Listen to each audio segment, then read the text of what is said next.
You know, pets, terrorism comes in different forms. Whether it's the jihad blowing up buildings in the Middle East,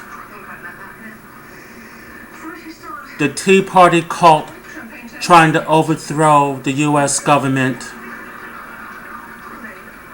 a former American Idol judge and her overexposure, you know, that woman from the Bronx, the one with the twins and the boy toy. I know a daytime Emmy winner who adores this woman. Why? I don't understand.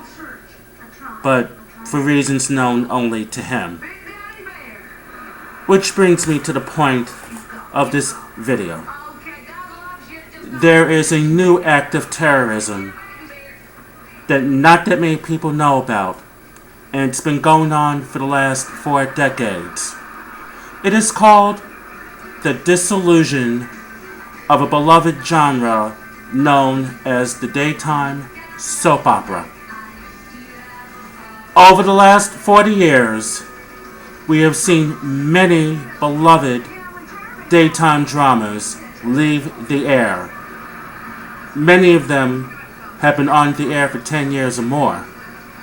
Shows like The Secret Storm, Search for Tomorrow, Love of Life, The Edge of Night, Another World, The Doctors, Loving, and Ryan's Hope. And even those that were not on the air for 10 years. Shows that gained a cult status. Shows like Dark Shadows, Santa Barbara, Capitol, Somerset, Texas, Sunset Boulevard, even the Dark Shadows ripoff Passions. But I'll discuss that more further on. Anyway, during the last 3 years, this act of terrorism has been perpetrated by 2 men in particular. Les Moonbeam, the CEO of CBS, and a gentleman, and I use that term quite loosely, named Brian Frons, who until a few months ago was the head of ABC Daytime. Now, during the last 3 years, these 2 gentlemen committed the ultimate murders. They have murdered 4 more beloved, long-running daytime dramas. The Guiding Light, September 2009. As the World Turns, September 2010. All My Children, September 2011.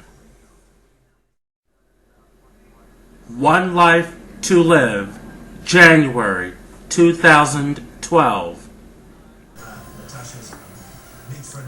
Thanks to those 2 terrorists, Mr. Moonbeam and Mr. Frons. Guiding Light, As the World Turns, All My Children, and One Life to Live were replaced by mediocrity. GL was replaced by a revamped version of a horrible game show from years ago called Let's Make a Deal. As the World Turns was replaced by a talk show aptly named The Talk, hosted by 5 grade D yentas.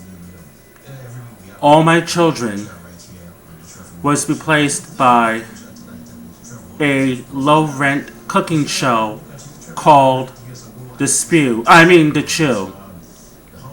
and One Life to Live was replaced first by a lifestyle show called The Revolution, which was then replaced by Good Afternoon America, which in turn was replaced by ABC's only soap opera left, General Hospital, in GH's time slot, at least in the major ABC markets, by the always lightweight Katie Couric.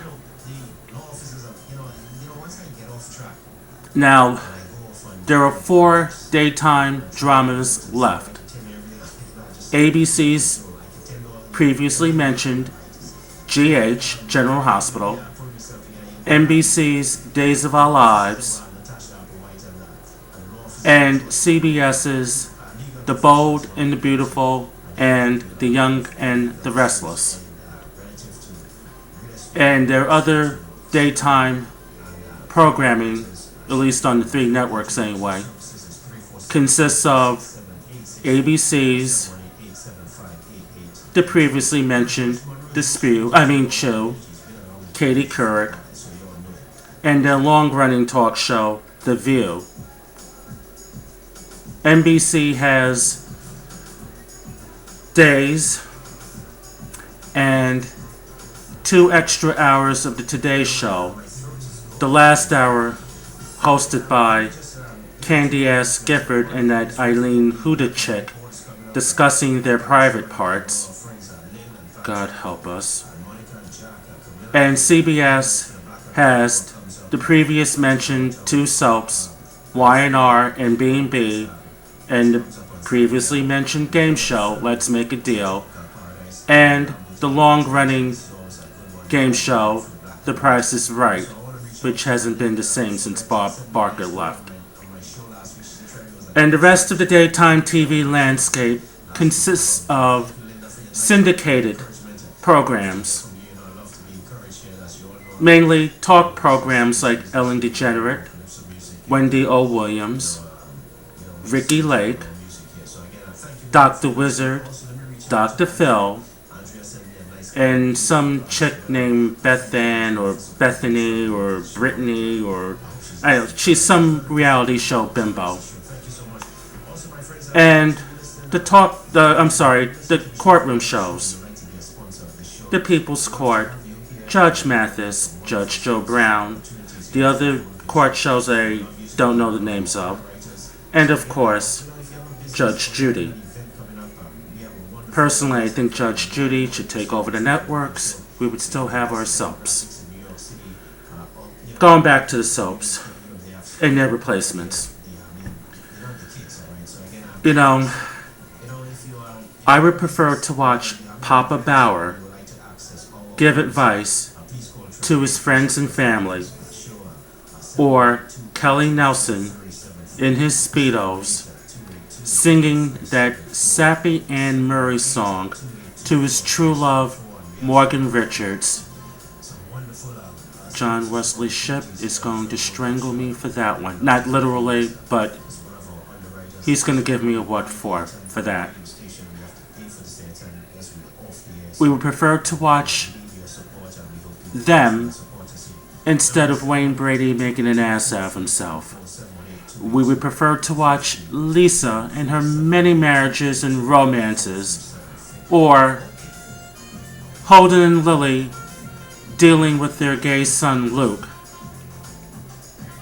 instead of Cheryl Underwear, Sharon Osbourne, Sarah Gilbert, Geisha Tyler, and Julie Chang, who is the wife of Mr. Moonbeam, discussing gynecologists, enemas, and diarrhea. We would prefer to watch Phoebe Tyler butting into everybody's business, or the tender love story of Jesse and Angie, instead of Dr. Wizard's daughter and 4 other people trying to teach us how to cook. And we would prefer to watch the beloved Victoria Lord as the Grande Dame of Landview, or Eddie Ford terrorizing the Buchanans. Again, John Wesley Shipp is going to figuratively beat me up for that one. We would prefer to watch all that instead of, Ty Wellington or Tim Gunn or this Harley Jean Pasternak or Dr. Tiffany Marie or Elizabeth Hucklebuck's twin sister, I don't remember her name, showing us how to put on makeup. Anyway, of the 4 remaining soaps, none of them are produced in New York City. When One Life to Live aired its final episode in January 2012, it was the end of an era when soaps were primarily produced in New York City. The remaining 4 are produced in Los Angeles. It's not the same. What the networks should do, which is I don't think is going to happen, is to fix what these 2 terrorists have done by adding more soaps, cutting the time of 3 of the remaining 4 from 60 minutes to 30 minutes, and we would have daytime television as we once knew it.